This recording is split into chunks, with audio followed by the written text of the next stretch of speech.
Dito sa Burp Lifestyle Deli, pwede kayo kumuha ng mga grocery items and snacks na merong healthier version. Kasi gumagawa sila ng mga pagkain na may mataas ang protina, yung iba ginilalagay nila ng more complex carbohydrates, kaya perfect kung ano pa mang diet ang sinusunod mo.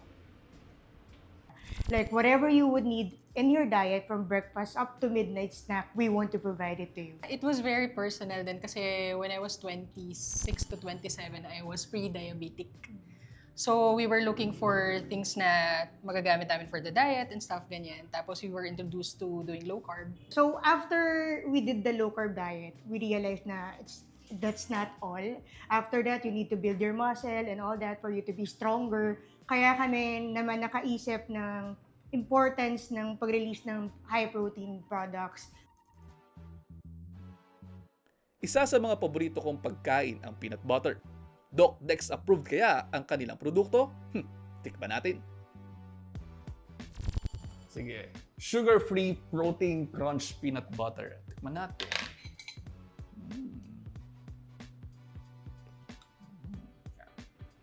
Sarap dito. Tamang-tama. Nilalagay sa pandesal. Yung pandesal nila, ang whole wheat eh.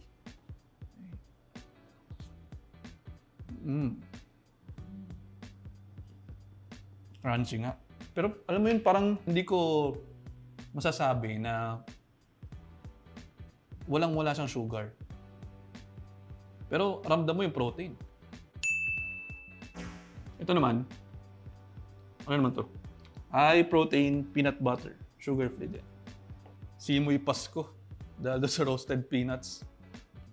Tikman natin. Diba? Iba siya doon sa peanut butter na kilalang-kilala nyo. Kasi meron siya nung creaminess na hindi galing sa asukal. So healthier version talaga to. Kung saya nito. Ito yung pinakagusto kong part ng show natin. Next up is almond butter. Again, sugar-free.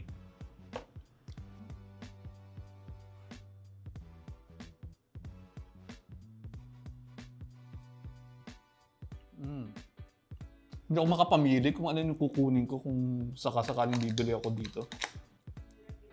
Ang hirap pilian kasi lahat sila masarap, lahat sila merong distinct flavor. Halimbawa ito, yung kanina yung roasted peanuts. This one naman, ito. Sobrang distinct tong almond pagka kinakain nyo. Saka isa pa, yung tamis, tamang-tama lang. Okay, next is high-protein chocolate peanut butter. Again, sugar-free. So, tsokolate, pero sugar-free. Nandyan yung amoy ng cocoa. Sige.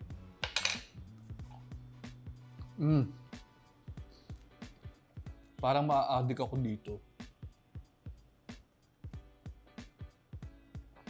Yung tsokolate na lasa niya, hindi rin tinipid. So, pero ang predominant ingredient niya pa rin, roasted peanuts.